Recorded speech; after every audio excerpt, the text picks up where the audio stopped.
Digital Pune न्यूजमध्ये आपलं स्वागत आहे. आपण आता विश्वकर्मा इन्स्टिट्यूट ऑफ टेक्नॉलॉजीमध्ये आहोत. येथे खरं तर ई-समिट पुणे 2026चं आयोजन केलेलं आहे. स्टार्टअप बिझनेससाठी जे नवीन लघु उद्योजक आहेत किंवा मोठे बिझनेस आहेत त्यासाठी एक प्रेरणादायी असा VIT कॉलेजचा हा एक उपक्रम आहे. या उपक्रमाअंतर्गतच त्यांनी देखील या स्टार्टअपमध्ये आपला सहभाग नोंदवलेला आहे. त्यांचं प्रोडक्ट काय आहे, त्यांच्या कंपनीचं नाव काय आहे किंवा त्यांनी कशी सुरुवात केली आपण त्यांच्याकडून आता जाणून घेऊत. नमस्कार मॅडम, नेमकं आपलं प्रोडक्ट काय आहे आणि आपण सुरुवात नेमकी कशी केली? नमस्कार, माझं नाव आहे गौरी पाटील. माझं फर्मचं नाव आहे होलसम फूड प्रोडक्ट्स. माझा ब्रँड नेम आहे मॅक्स बेकवर्क्स. फ्रँकली मी ॲक्च्युली माझं फूड सायन्स अँड न्यूट्रिशन झालेलं आहे मास्टर्स. त्यानंतर मी प्रोफेसर म्हणून काम केलं 8 वर्षे आणि काही कारणास्तव मी जॉब सोडला आणि मी मुलांना कॉलेजमध्ये मुलांना बेकरी अँड कन्फेक्शनरी हा सब्जेक्ट शिकवत होते. तर त्यामध्ये मला इंटरेस्ट थोडा डेव्हलप झाला होता आणि जेव्हा गॅप होता माझा तेव्हा मी घरच्या ओनवरती छोटे छोटे ट्रायल्स घेतले आणि माझा मोटो हा होता की प्रॉडक्ट जो आहे त्याच्यामध्ये रिफाईंड फ्लोअर, रिफाईंड शुगर नाही वापरायचं. गुळामध्ये शुगर फ्री किंवा वेगवेगळे होलग्रेन फ्लोअर्स वापरून तयार करायचे. तर 2020मध्ये मी घरच्या घरी चालू केलं आणि मग लक्षात आलं, सोसायटीमध्ये मी सेल करत होते, लक्षात आलं की चांगला रिस्पॉन्स मिळत आहे लोकांकडून.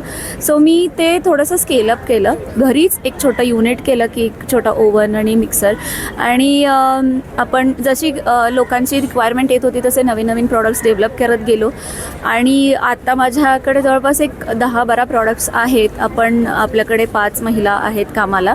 प्रोडक्शन कपॅसिटी आपली जवळपास 1.5 टन आहे महिन्याची आणि आपण रिटेल काउंटर्स एक 40 रिटेल काउंटर्स आहेत पुण्यामध्ये. तिथे आपले प्रॉडक्ट शेल्फवरती आहेत. याशिवाय आपण वेबसाईट थ्रू थोडा सेल करतो. काही व्हाईट लेबलर्स आहेत, B2B, B2C असे दोन्ही सेक्शनमध्ये आपण काम करतो. So that's all. रिस्पॉन्स चांगला आहे प्रॉडक्टला. मॅडम, आपण जर बघितलं तर आज मोठ्या प्रमाणात शुगर फ्री बिस्किटाची किंवा बेकरी आयटम्सची मार्केटमध्ये गरज असते. तर नेमकं आपल्याला शुगर फ्री प्रोडक्ट तयार करण्याची प्रेरणा कशी मिळाली? हो, मी बघत आहे. जसं मी म्हटलं तुम्हाला की फूड सायन्स अँड न्यूट्रिशन मी शिकली आहे. तर त्याच्यामध्ये मला अभ्यासक्रमात होत्या गोष्टी की आजकाल लाईफ बदलत आहे लोकांचं, त्याच्यासोबत प्रदूषण पण वाढत आहे, खाणं जे आहे ते हेल्दी राहिलं नाही आहे. सो आपल्यावरती आहे की आपण काय चूज करतो आणि कसं आपण हेल्दी राहायचं आहे.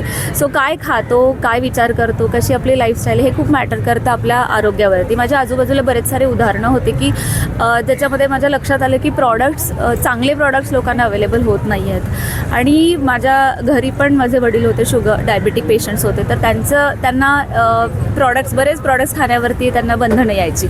सो त्यामुळं मला वाटलं की आपण चांगले प्रॉडक्ट देण्याची लोकांना गरज आहे आणि हेल्दी इज अ फ्युचर.